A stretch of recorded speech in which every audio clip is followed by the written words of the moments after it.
ఖమ్మం మహిళా హత్య కేసులో ట్విస్ట్ బయటపడింది. వివాహితర సంబంధమే హత్యకు కారణమని తేలింది. మృతురాలు ప్రమీల భర్తకు దూరంగా ఉంటూ ఓ షాపింగ్ మాల్లో పనిచేస్తుంది. శ్రవణ్తో ఏర్పడిన పరిచయం వివాహితర సంబంధానికి దారితీసింది. ఆమె ప్రేమలో పడిన శ్రవణ్ భార్యను పట్టించుకోవడం లేదు. ఈ విషయం అతడి బామ్మర్ది రాజేష్కు తెలిసింది. తన అక్క కాపురంలో ప్రమీల చిచ్చుపెట్టిందని కక్ష కట్టాడు. ఆమెను లేకుండా చేస్తే బావ మారతాడని భావించాడు. నిన్న రాత్రి కత్తి తీసుకుని ఇంట్లో నుంచి బయలుదేరిన నిందితుడు రాజేష్ ప్రమీల పనిచేస్తున్న షాపింగ్ మాల్ దగ్గర కాపు కాశాడు.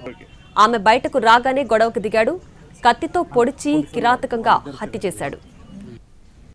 గత రాత్రి 10 గంటల నుంచి 11 గంటల సమయంలో ఖమ్మం నగరంలోని ప్రధానమైన కూడల్లో హత్య జరిగింది. దారుణమైన హత్య జరిగింది. కత్తితో కోసి హత్య చేయడం జరిగింది. దీనికి సంబంధించి భర్త నరసింహారావు మన ఉన్నాడు. ఏం జరిగిందని మీకు సమాచారం? యాక్చువల్ సార్ మాది 2010లో మ్యారేజ్ అయింది సార్. మ్యారేజ్ అయిన తర్వాత ఒక 2007 వరకు కలిసి ఉన్నాము. అయితే మేము ఒక ఇంట్లో రెంట్కి పాల్వంచ వచ్చి మాది రేగల ప్రాపర్ పాల్వంచ వచ్చి రెంట్కి ఇంట్లో ఉంటున్నాము. రేగల అయితే పాల్వంచ వచ్చి ఒక ఇంట్లో రెంట్కుంటున్నాం సార్. ఆ హౌస్ ఓనరు ఆసరాగా చేసుకొని ఆమెకు మాయ మాటలు చెప్పి తీసుకెళ్ళి ఆమెతో పాటు 6 years బ్యాక్ అన్న రిలేషన్షిప్ నడిపాడు. ఆ తర్వాత శారీరకంగా కావాలని వాడుకుంటా అని చెప్పాడు. బొమ్మ శ్రావణ్ కుమార్, పాల్వంచ బొమ్మ శ్రావణ్ కుమార్. ఇట్లా శారీరకంగా కావాలి అంటే లేదు నువ్వు ఇట్లా చేస్తే ఇది కరెక్ట్ కాదని వచ్చి 2 months బ్యాక్ వాళ్ళ పెదనాన్న వాళ్ళ ద్వారా వచ్చి ఖమ్మంలో బట్టల షాప్లో పనిచేస్తాను సార్.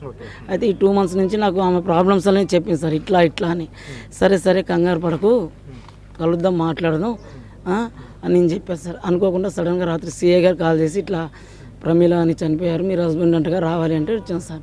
తీరా వచ్చిన తర్వాత ఇట్లా తెలిసింది సార్. బొమ్మ శ్రావణ్ అని 100% ఆయనే చంపాడు సార్. అంటే శ్రావణ్కి ప్రమీలకు మధ్య కూడా ఏమైనా వివాదాలు వచ్చినట్టుందా? వచ్చాయి సార్. 100% వచ్చింటాయని, అది కన్ఫామ్ తెలియదు, వచ్చింటాయని తెలిసింది సార్. మామూలుగా జనాలు అనుకోవటం వల్ల తెలిసింది సార్. దానివల్లనే అతను వాళ్ళ బామ్మర్ది సహాయంతో నరికి చంపాడు సార్. మరిది పేరు ఐడియా లేదు సార్. రాజేష్ సార్. నరికి చంపారు సార్. ఇలాంటి వాడిని మాత్రం ఉరి తీయాలి సార్, వదిలేయకుండా ఉరి తీయాలి. ఈ ఘటన సంబంధించి మీకు అందిన సమాచారం ఏంటి? మీ దగ్గర ఉన్న వివరాలు ఏంటి?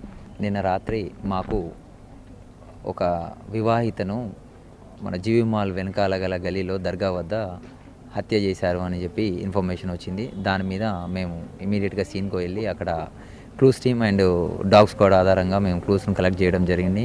నేను మా ఏసీపీ సార్ కూడా సీన్ విజిట్ చేశారు. సిపి గారి ఆధ్వర్యంలో సిపి గారి ఆదేశాల మేరకు ఇమీడియట్గా అన్ని టీమ్స్ను కూడా అలర్ట్ చేయడం జరిగింది.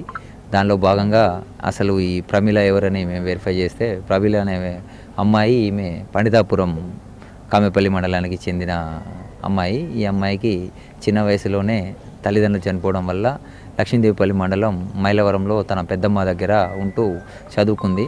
అక్కడే ఆమె ప్రేమ వివాహము చేసుకుంది. రేగల్ల గ్రామానికి చెందిన ఎంఎన్ రాయ్ అనే వ్యక్తితోటి ప్రేమ వివాహం జరిగింది.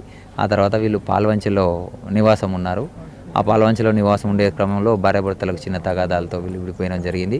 తర్వాత అంటే వీళ్ళు కంప్లైంట్ వాళ్ళ సస్పెక్ట్ ఆధారంగా వీళ్ళు శ్రవణ్ అనే ఒక వ్యక్తితోటి పరిచయం ఏర్పడింది. అతను హరాస్మెంట్ చేస్తున్నాడు, దానివల్ల అమ్మాయిని చంపడానికి అతనే పురుగొల్పుంటాడనే దాని మీద సస్పెక్ట్ రేజ్ చేయడం జరిగింది. దాని మీద ఇన్వెస్టిగేషన్ చేస్తున్నాం. టీమ్స్ని కూడా మేము అలర్ట్ చేయడం జరిగింది. ఇన్వెస్టిగేట్ చేసి ఇప్పుడు నిన్న సీన్ ఆఫ్ అఫెన్స్ కూడా రికార్డ్ చేసాం. ఇప్పుడు పోస్ట్మార్టం కూడా చేయించడం జరుగుతుంది. పోస్ట్మార్టం రిపోర్ట్ ఆధారంగా, తర్వాత మాకున్న క్లూస్ ఆధారంగా, తర్వాత టీమ్స్ ఆధారంగా, తర్వాత డేటా ఆధారంగా ఇమీడియట్గా ఎవరైతే ఈ హత్యకు కారకులైనారో వాళ్ళందరినీ కూడా అరెస్ట్ చేసి కోర్టు ముందు ప్రొడ్యూస్ చేయడం జరుగుతుంది. మీద ఈ కేసు అయితే ఖమ్మం నగరంలో సంచలనం సృష్టించింది. ప్రధానంగా జనసమర్థం గల ప్రదేశంలో రాత్రి 10 నుంచి 11 మధ్య, అంటే ఆ సమయంలో జీవి మాల్, వినాయక బట్టల దుకాణం ఈ ప్రాంతంలో సందులో హత్య జరిగింది. ఈ హత్య జరిగిన ప్రదేశం మాత్రం జనసమర్థమైన ప్రదేశం. రాత్రి 11, 12 గంటల వరకు కూడా జనం తిరుగుతూనే ఉంటారు దుకాణాల దగ్గర.